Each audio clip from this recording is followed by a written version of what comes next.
नमोस्तु गुरुदेव। हम एक नारा लगाते हैं, जियो और जीने दो। हम इसको जीवन में आत्मसात कैसे करें? सीधा सा उपाय है। तुम दुनिया में जिंदा रहने को हो तो दूसरा भी तो जीना ही चाहता है। तुम जिंदा रहना चाहते हो तो चींटी भी तो जिंदा रहने के लिए ही जन्मी है। जो दुनिया में है, कोई मरने के लिए नहीं जन्मता है, जीने के लिए जन्मता है। इसलिए नरक गति को छोड़ करके, तीनों की नरक आयु को छोड़ करके, तीनों आयु पुण्य प्रकृति हैं।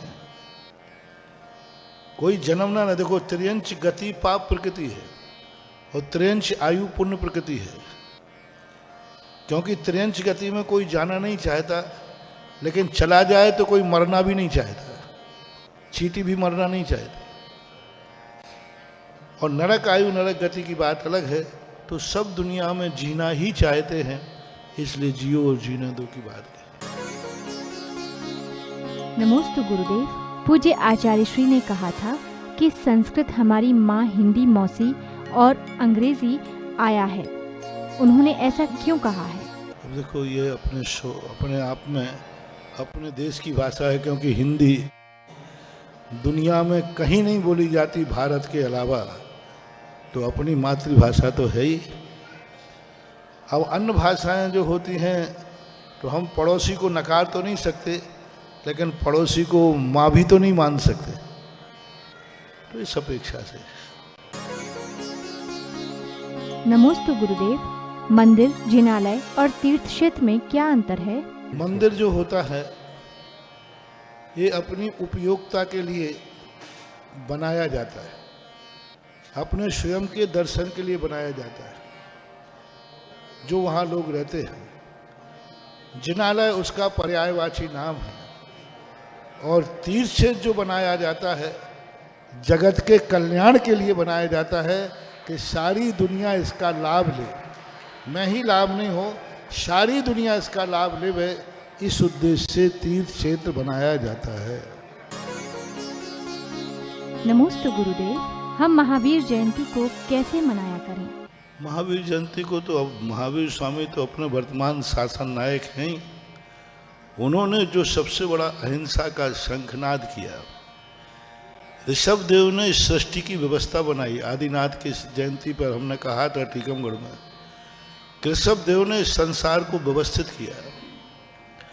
लेकिन ऋषभ देव के बाद जो अंधविश्वास, धर्म के नाम पर जो हिंसा का तांडव नृत्य हुआ, उसके ऊपर महावीर स्वामी ने आवाज उठाई। तो अहिंसा का सबसे बड़ा प्रचारक महावीर स्वामी थे। उनका प्रचार होना चाहिए। और महावीर स्वामी सबसे ज़्यादा समाजवादी थे। उनके उपदेशों में समाजवादिता थी, अध्यात्म कम था, तत्व कम था। महावीर स्वामी का जीवन तत्व दृष्टि से प्रचारित नहीं हुआ। उनका सबसे बड़ा सूत्र प्रचार हुआ, जियो और। अब ये सूत्र परमार्थवादी नहीं है, ये सूत्र आत्मवादी नहीं है, ये सूत्र समाजवादी है, जो कहता है कि तुम सुखी रहो, पड़ोसी भी सुखी रहे। तो इसके रूप में अब जितने रूप से बना सकते हैं सभी मनाते हैं, जुलूस निकालते हैं, पूजन करते हैं, पाठ करते हैं। और उसके उपलक्ष्य में अपने अहिंसा का प्रचार प्रसार भी कर सकते हैं। झांकियाँ लगाएं, अहिंसक झांकियाँ लगाएं, हिंसा के दुष्परिणाम बताएं कि हिंसा के क्या दुष्परिणाम होते हैं और अहिंसा का क्या परिणाम होता है। यही व्यवस्थाएं की। नमोस्तु गुरुदेव। हमारे अंदर आपके जैसी स्मरण शक्ति कब आएगी? देखो, बराबरी मत करो। आप अपनी शक्ति बढ़ाओ, हो सके तो हमसे आगे बढ़ो। तुलना नहीं करना अपन को। आपके जैसी कब आएगी तुलना नहीं करना। अपनी स्मरण शक्ति बढ़ाओ। मैं तो ये आशीर्वाद देता हूँ, मेरी तुलना क्यों करते हो? मेरे से भी आगे बढ़ो ना, मेरे से और आगे बढ़ो। अपनी स्मरण शक्ति मूल कारण है दो कारण होते हैं स्मरण शक्ति को सुरक्षित। पहली बात तो गंदी बातों का स्मरण मत रखो दिमाग में, दुश्मनों की बातें याद मत रखो दिमाग में, विरोधियों की बातों को दिमाग में स्थान मत दो। सबसे ज्यादा अपनी कैसेट सीमित होती है, अब उसमें दुश्मनों की बातें अपन याद रखते हैं, विरोधियों की बातें याद रखते हैं, निंदा की बातें, किसी ने हमारी बुराई कर दी अब वो हमने दिमाग में रख ली, इसको कचरा घर में फेंको। दुश्मन की किसी भी बात को कचरा घर में फेंको, और कचरा घर में भी मत फेंकना, ऐसा फेंको कि जो वो दोबारा कहीं। ये कला सबसे पहले बनाओ। सबसे पहले तो दुश्मन को पहचानो, ये दुश्मन है और वो तुम्हारे लिए अशांति चाहता है। जो तुम अशांत हो, तुम कभी अशांत मत होना। विरोधियों की बातों को कभी मन में लाना ही नहीं। सबसे पहली बात तो विरोधी की बात सुनना कम करो।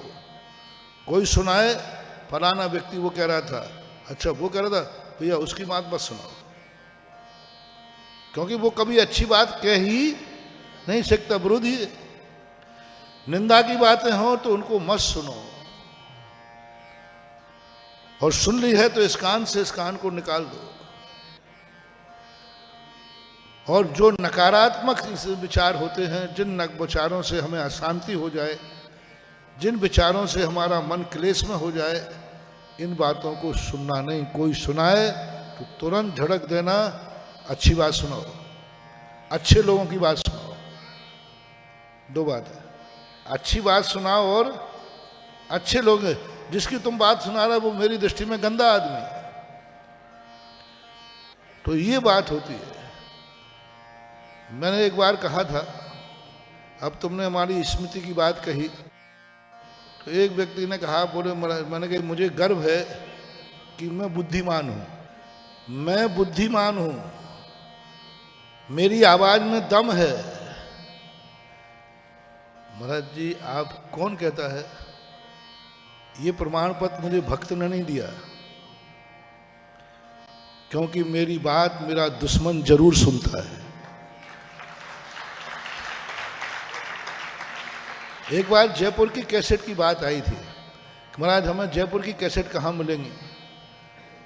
तो मैंने कहा देखो जयपुर के फलाने के पास, महाराज उसके पास, वो तो आपका कट्टर दुश्मन है, वो तो मुनियों को फूटी आंख से नहीं देखता, नाम भी नहीं सुनना चाहता। मैंने कि भाई आपने पता पूछा तो मैंने बता दिया। बोले महाराज उसके पास आपकी फिर किसी भक्त के बारे? मैंने कि मेरे भक्तों के पास तो नहीं मिलेगी। भक्त तो दिगंबर, ऑलवेज दिगंबर है, ये तो बेचारे दिगंबर है। बोले महाराज वहां मिल ही नहीं सकती। मैंने कहा देखो पता पूछा तो बता दिया। वो गया और जाकर उससे पूछा भाई आपके बारे महाराज जी, बोले किस तारीख की चाहिए? पूरी तारीख बाई तारीख रखी थी उसके बाद। और आप अक्सर कर देखना, मेरे दुश्मन जितने हों उनसे जरूर सुनना, वे जरूर छुप करके सुनेंगे, लेकिन वो प्रवचन भी सुनते हैं, जिज्ञासा भी सुनते हैं। भले छुप करके सुनेंगे, तुम जाओगे तो बंद कर देंगे, लेकिन सुनेंगे जरूर। और सबसे बड़ी विशेषता है गौर से सुनते हैं। हमारे भक्त तो हम सुनाते हैं और वे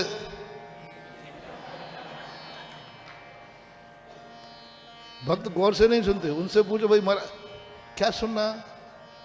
महाराज ने जो कहा वो सब सही है, क्या सुनना?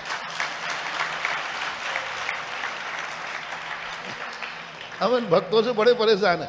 अरे भाई महाराज प्रवचन दे रहे हैं, सुनो थोड़ा। क्या क्या सुनना? महाराज ने जो कहा है वो सब सही है, बात खत्म हो गई। भक्त दुश्मन कहता है ऐसे कैसे सही है? पूरे 1.5 घंटे के प्रवचन में एक वाक्य यदि मैंने बोल दिया वो पकड़ लेगा तुरंत। इसका अर्थ है उसने पूरा प्रवचन गौर से सुना है।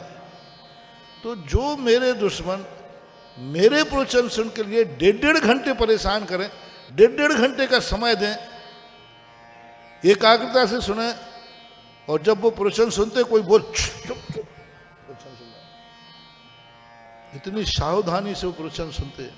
इसका अर्थ है कि प्रवचनों में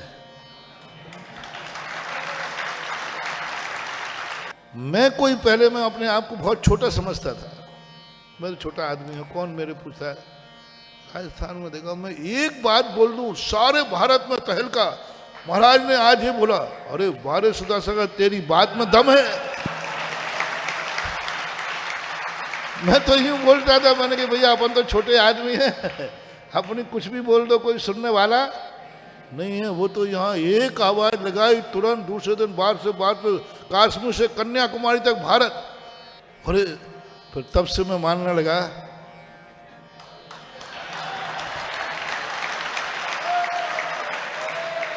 ये बुलंदी मुझे भक्तों ने नहीं दी, ये बुलंदी मुझे दुश्मनों ने दी है।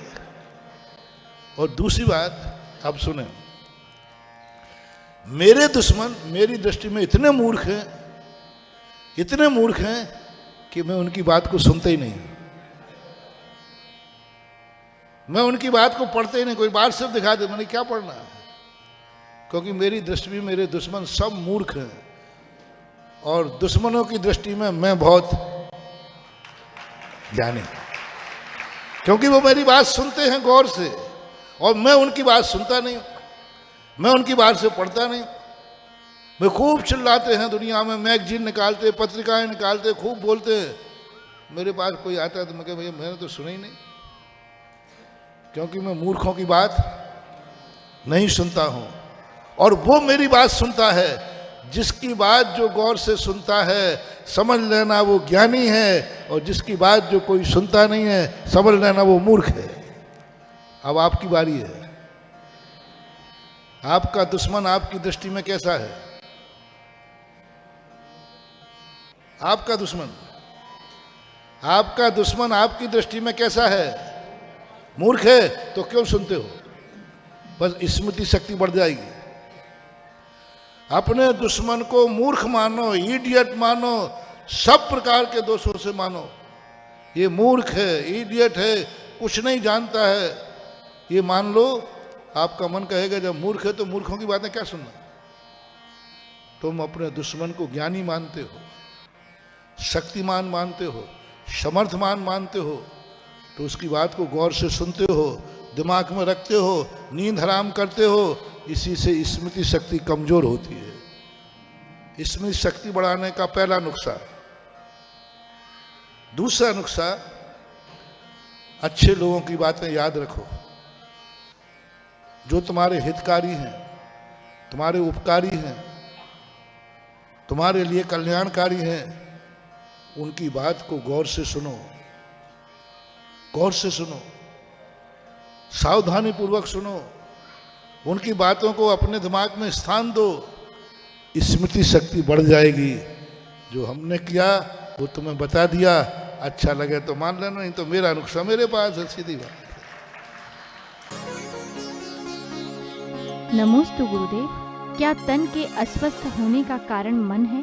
क्या मन के स्वस्थ रहने से तन भी स्वस्थ रहेगा? कमजोर आदमी सदा मन से रोगी होता है। जिनका विल पावर कमजोर होता है, जो स्वार्थी होते हैं, महत्वाकांक्षी होते हैं, वो मानसिक रोगी होते हैं। जिनके हर वस्तु में उनको किसी से कोई मतलब नहीं है, भगवान से भी मतलब नहीं, गुरु से भी मतलब नहीं। गुरु मेरे अनुकूल है इसलिए गुरु है, भगवान मेरे अनुकूल है इसलिए भगवान है। ऐसे व्यक्ति मानसिक बीमारी से ग्रसित होते हैं। नमोकार मंत्र मेरी इच्छाएं पूरी कर रहा है इसलिए मंत्र है, ये मानसिक बीमारी से ग्रसित होते हैं। कोई भी चीज से हर व्यक्ति, जैसे मान ली मैंने कहा था एक दिन, एक गमले में पौधा लगा है, आपने क्यों लगाया? क्योंकि महाराज अच्छा लग रहा था, पत्ते थे, फूल थे। ये व्यक्ति मानसिक बीमारी से ग्रसित होते हैं। उन्होंने एक पौधे को भी शरण दी तो उसके में भी अपनी महत्वाकांक्षा स्थापित कर दी, अपना स्वार्थ स्थापित कर दिया। किसी के साथ रहते भी हैं आप लोग, गृहस्थ लोग रहते हैं, हर व्यक्ति का कोई ना कोई स्वार्थ है। परिवार में कोई व्यक्ति निस्वार्थ नहीं रह रहा है। बेटे का बाप से स्वार्थ है, बाप का, इसलिए अपने यहाँ कहा गया ना, शुत दारा हो ना श्री सब स्वार्थ के वीरी। हर संबंध आज व्यक्ति, हर संबंध में व्यक्ति ने स्वार्थ स्थापित कर लिया। कोई हमारा पक्ष ले रहा है तो ये मत समझना कि वो हमारा मीत है। एक बेटा बाप का पक्ष ले रहा है, ये मत समझना कि वो बाप का मीत है। हो सकता है उसका कहीं ना कहीं से कोई स्वार्थ हो, और उस स्वार्थ के कारण से कोई व्यक्ति मंदिर जा रहा है तो ये मत समझना कि ये भक्त है। हो सकता है मंदिर मजबूरी में जा रहा हो, लोभ में जा रहा हो, परेशानी दूर करने जा रहा हो सकता है कि नहीं? हो सकता है। मंदिर जा रहा है इसलिए भक्त है नहीं, वो कोई ना कोई पर्पस लेके जा रहा है। ये मानसिक बीमारी से ग्रसित है। आज सबसे ज्यादा व्यक्ति का मानसिक बीमारी बढ़ रही है, और मानसिक बीमारी में असहिष्णुता आ रही है। और जब मानसिक बीमारी बढ़ती है तो शारीरिक बीमारियां बढ़ जाती हैं,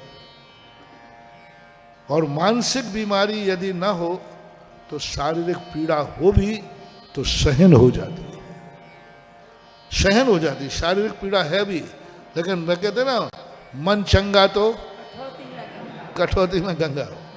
मन चंगा है तो कोई विपरीतताएं भी आएंगी तो वो चंगा रहेगा। वो कहता कोई बात नहीं, मन प्रसन्न रखो। इसलिए आज जो मानसिक बीमारी बढ़ रही है वो महत्वाकांक्षा से बढ़ रही है, स्वार्थों से बढ़ रही हैं। उन्हें अच्छे बुरे से भी कोई लेना देना नहीं है। उनको तो ये मतलब है कि हमारा कार्य किससे सिद्ध होगा, बस उसकी तरफ दृष्टि रखे हुए हैं। एक व्यापारी है, वो ग्राहक को माल दे रहा है, इसलिए नहीं कि माल इसको चाहिए है, इसलिए कि उस माल से 2 रुपया। तो अब वो मानसिक बीमारी से ग्रसित है। अब वो उस ग्राहक की सुविधा नहीं देखेगा, वो ग्राहक से कमाने का, और ये नहीं सोचेगा कि इस ग्राहक को कितनी जरूरत है इस बात की। ये भाव नहीं आएगा उसको। उसको यह भाव आएगा इससे मैं कितना मुनाफा ले सकता हूँ। ये मानसिक बीमारी महत्वाकांक्षा और स्वार्थ से पनपती है। इसका कोई वायरस नहीं होता, ये स्वयं ही उत्पन्न होती है। और यदि तत्व ज्ञान प्रकट हो जाए तो वह स्वतः ही समाप्त हो जाती है। सुधा समाधान।